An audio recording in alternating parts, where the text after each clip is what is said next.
Godless Christmas time, 30 days, Podmas is here, Godless is here. And welcome back to Podmas. It is day 29, gentlemen. We are nearly at the end. How are we feeling? We're nearly there. There's a light at the end of the tunnel. That That far. That light is pinhole sized, and it's ever approaching like a bullet train. Oh no, just a bullet. Like a train that you can't get out of the way of. It's going to hit you. Yay! But today is a Monday, which means it's time for a mainline episode. Wow. I know we've not had one of these in a little bit. 2 weeks, baby. Yeah, 2 weeks. I think it just feels longer because we've been pumping out so much content. I think it also doesn't help the fact we recorded the episode that came out 2 weeks ago, which was the last Federation for anyone who hasn't listened. We recorded about 3 months ago, didn't we? Yep. I think it was one of the first things we recorded for it. Yeah, I think it might have been one of the first episodes we recorded with you as a host, Alex. Possibly. God, that was a while ago. This one we're recording a week in advance. Wow. We're doing the usual formula for Game Club Pod, which is panic. Yay! Before we get into it, I'm going to ask you both a question. Wow. It's been an experience doing Podmas. What has been your favourite recording? Probably D&D. D&D was good. Enjoyed D&D. I enjoyed the Gang Spitballs video game. That was good. I cried laughing. I really enjoyed Folklore. Folklore was good. Yeah. Folklore was a fun one, especially the Rowdy Boys or whatever they were called. The Yule Lads. That's it. The Rowdy Boys. I actually don't think there's an episode which I didn't enjoy doing. Choose Your Own Adventure was a bit of a slog. It's not that I didn't enjoy it. It was a slog, but it's not that I didn't enjoy it. It was good fun. Yeah, although I don't think it'll be back next year. The problem with the Choose Your Own Adventure one was it was a bit of like a lot of episodes we've done, it was a last minute change and we didn't have the time to sort of verify that the AI that you were using worked properly, so it got stuck in its own loop. You know what's really funny is I wasn't using an AI. It was just a series of a string of HTMLs that someone had set up on a website. Oh wow, that's So different. No AI for Tim. No, sir. We don't use AI on this podcast. No, sir. We would never think of it. No We way. would never dare. Not thumbnails, jingles, and sections in Two Blokes from Blight. That would be ridiculous. No, that would be absurd. Yeah, and I've definitely not used ChatGPT to give me a rundown of the game we're going to be playing. Have you played the game? I have played the game, but in my head I was there. I'm going to have to sort of tie this together in a very succinct way for the description. And I went, nah, screw that, ChatGPT, where are you? Just so you know, Alex, ChatGPT is actually terrible for the environment. You shouldn't use it for the environment. It's bad. I'm also terrible for the environment. Don't let Marie from Two Girls, One Reusable Cup hear you say that, because I can see the bricks coming now. boy howdy, you'll get it in the neck. Listen to that pod, by the way, it's great. Well, yeah, absolutely. But I hate that I've been using these kind of AIs, ChatGPT and stuff like that. I've been using it in real life recently, and it's really annoyed me because now I feel like Tim. What do you mean you feel like me? Yeah, what do you mean you feel like Tim? Every single time Tim comes to the table with something stupid, he goes, I asked ChatGPT this. Tim, where'd you get your Two Blokes questions from? Well, the pub quiz ones. I got those from a pub quiz website, thank you. Yeah, take that, Alex. Well, I'm just gonna go. See you later. It's been really nice working with you for 6 months. Bye. He's gone. Bye. Right, shall we go into what we're actually here to talk about, or shall we just insult each other a bit more? I think you should do a spoiler warning before we go in, and then we'll go in. This episode contains spoilers for Transistor. Wow. We love Transistor. I love the little dance you did, Alex. Yeah, to no one else's benefit except yours. Keeping me awake. Ugh. That noise, just Come on, Ally Pally, lead us in.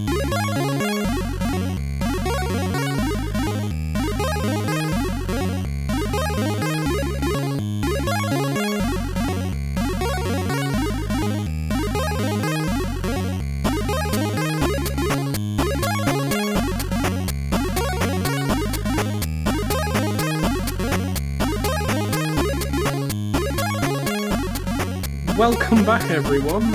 As mentioned, we're here to talk about Transistor. I'm going to go straight into having a little chat about what Transistor is. A chat GPT by any chance?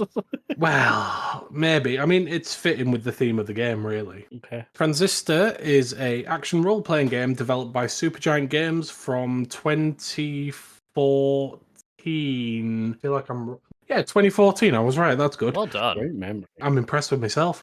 The story is set in the futuristic city called Cloudbank and follows Red, a famous singer who's lost her voice, and a mysterious talking sword known as the Transistor. I wonder where the name came from. That's the title. Oh my god, they said the title in the thing.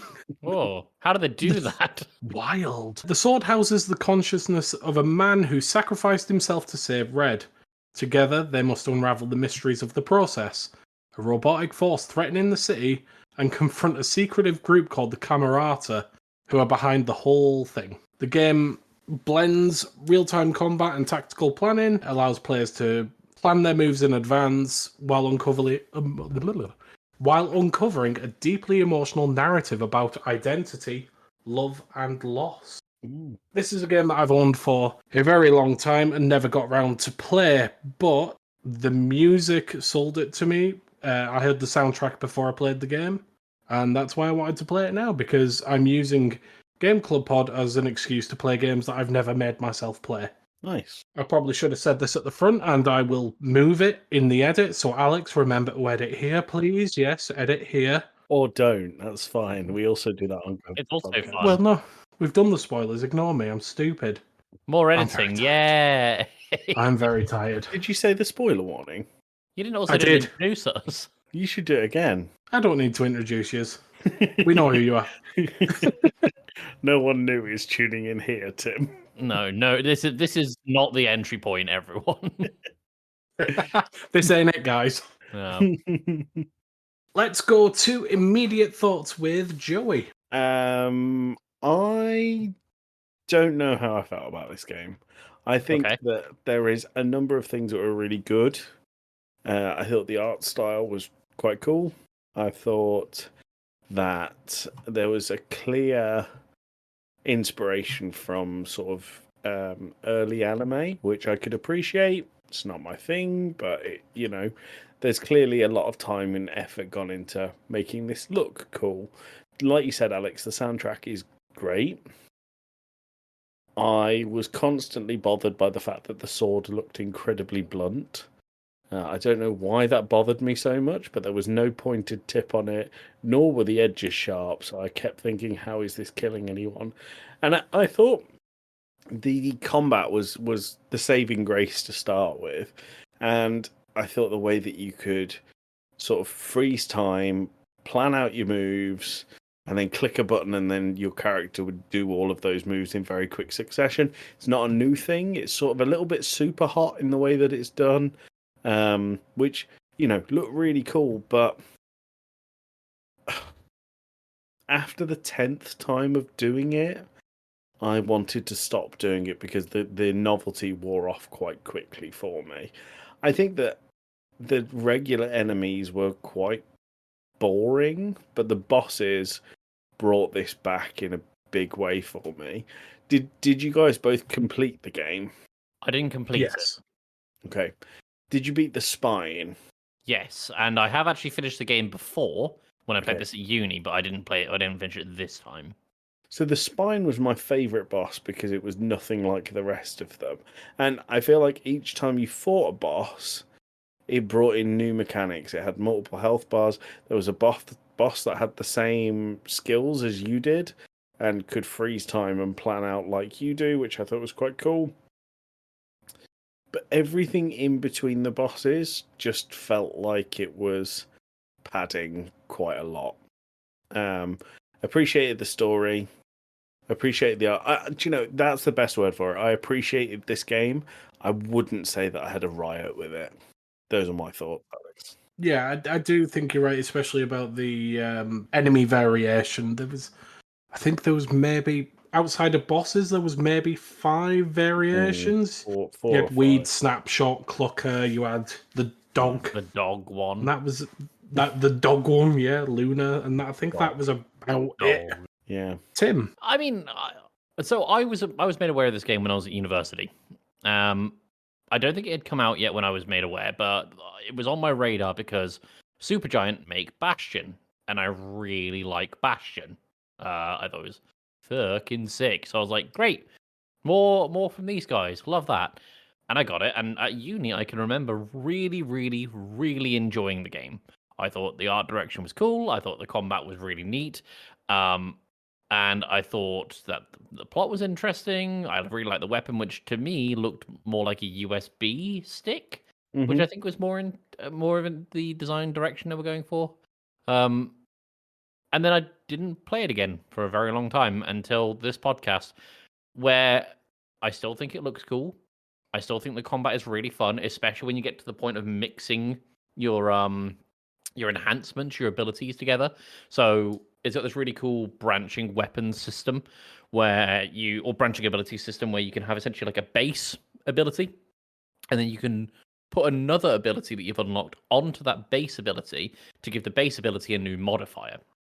So one, for example, was that you had a really basic projectile and you had an attack that laid out 6 mines where you were. If you put the mines on the projectile one, it would fire the projectile, but then also fire out the 6 mines where the projectile hits the target. So that sort of thing. Really cool combination of things. But what I found particularly grating in this one was the sword guy, the Transistor. I need him to stop talking for like 5 seconds. Just give me less of a headache and we'll have a much less of a problem. Because the whole time he's like, maybe that way. There's enemies over there. Watch out. And like, it's every second he's saying something, because I know your character can't say anything, but sometimes silence is more impactful than words. Other than that, good game. that's the thing, because obviously Red has lost her voice and the Transistor has lost his body. That's the dynamic.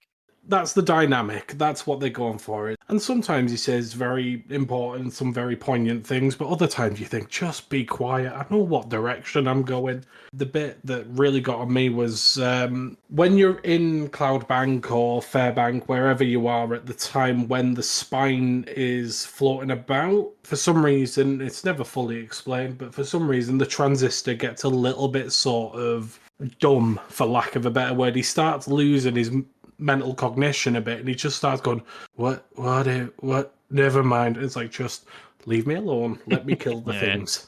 Just annoying more than anything. And I get Yeah. what they were trying to do, but you know that meme of Mr. Incredible where he's like, shut the fuck up, please shut the fuck up? Yeah. That.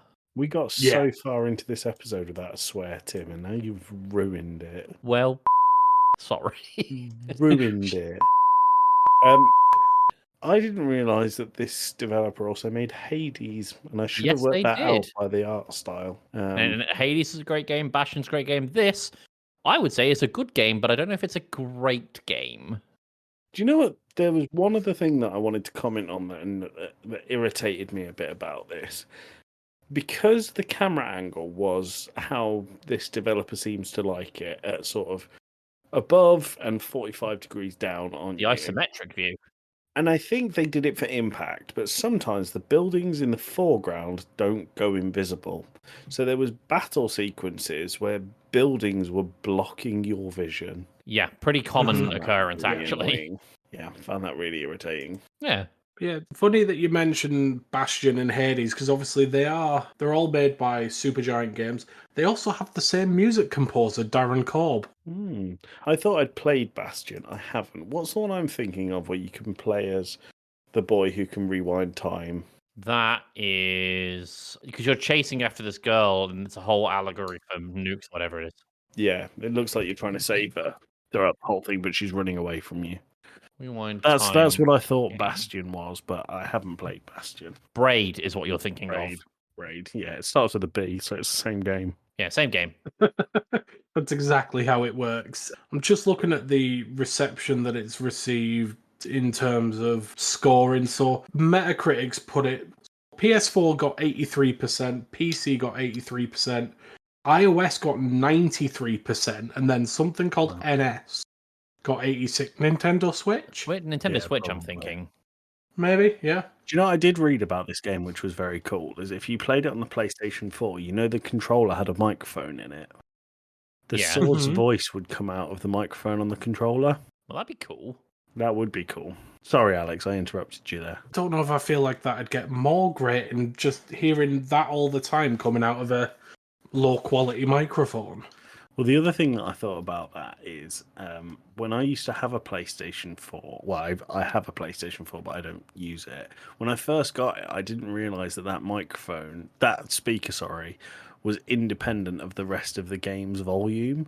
So you could put your TV on mute and you would still have the controller shouting at you. And I only found this out when I was playing, I think it was Killzone, in the middle of the night in the room where my wife was asleep, and there was like screaming and gunshots coming out of the controller very loud. That's hilarious. Definitely Oh. not a terrifying thing to hear in the middle of the night. Alex, did we get your thoughts on the game? I really enjoyed this game. Obviously, like I said, the music, I love the music. I think just about everything that Darren Korb ever produced has been A-list. It's been incredible. I enjoyed the art style. I really enjoyed the combat. I know you, Joey, said you got sick of the turn-based going into that mode to fight. I really enjoyed it. I thought it was a very good take on. You could play without using that mode the entire time if you wanted to, because some of your actions, if not most of them, can be used outside of that. But I'm a big fan of strategy. I'm a big fan of turn-based, so that kind of spoke to me a bit more. I really, really liked messing around with the attack upgrade system and figuring out good combinations for things. I really liked. There was one.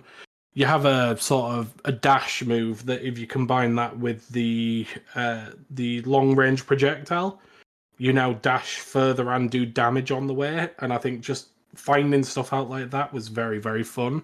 I liked with that that each checkpoint you could respec entirely for free. So if you wanted to experiment with your build or the moves you were doing, there was no kind. It was almost encouraged. Really, I thought that was The other very thing cool. as well was that if you took a certain amount of damage, it wasn't just an instant death, but what you'd lose was a random ability, including any of the branching abilities that you've attached to it, until you've gone through a certain amount of checkpoints, at which point the ability is repaired almost.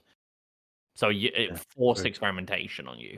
That's one thing I wish that had maybe been done a little bit differently. All of that is fine, but what I wish there was the ability to save preferences. Oh, like kind of like make loadouts effectively. Make loadouts, exactly, yeah, because you get to a point where you can have two modifiers on your attack. Now, if you were to quote unquote die, and that was the attack it decided to remove, it would remove that and the modifiers. And then you sat there going, "Oh, which way did I build this again? Was it Jaunt and then Clash, or was it Clash then Jaunt?" Mm. So I Fair think being able to save defaults or loadouts, at least for like, if I'm using this, I want these on it, would have been good. A fair criticism, I think. Very fair. Any final thoughts, gentlemen? Game was good. It was. Do you know? I don't regret playing it. I feel like it's another one. I was going to say something to spoil something for tomorrow's episode. I'm not going to do that. I feel like this would be a good one for the Steam Deck. I feel like if you played it on Switch, you're probably on the right place. Tim, you look like you played it on the Steam Deck. I played this entire session on the Steam Deck. Don't do it. Really? So Sorry, I- wait. Steam. So I booted this game up on Steam Deck, and the first time I played it, it worked. It worked fine. Controls were good. Everything made sense. However, after the second time I booted this game up, it just forgot the Steam Deck has a controller attached to it and wouldn't do anything until I bound keyboard buttons to the controllers. Well, that's annoying. So I had a very disconnected and almost unintended controller system. And it wasn't the like that the controls didn't make sense for Transistor when I was playing it. They did. This game can be played with a controller, but the Steam Deck just seemed to forget it had buttons and sticks and everything, and the community layouts also didn't work. So I tried loading other community presets of for Transistor's controls. Nothing.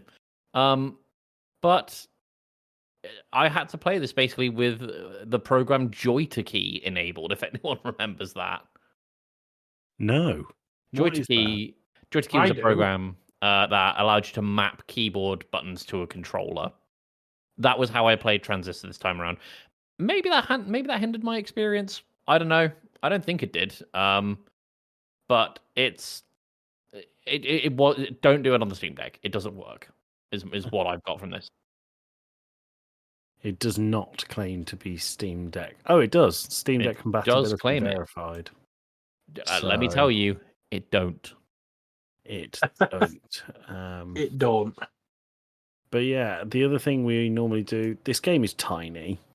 Oh, it's small. 3 gig of space is probably worth it. Most computers will run it.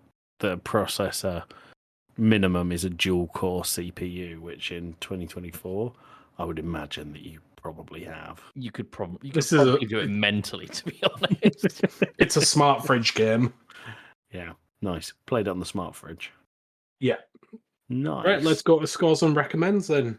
Let's start with Joey.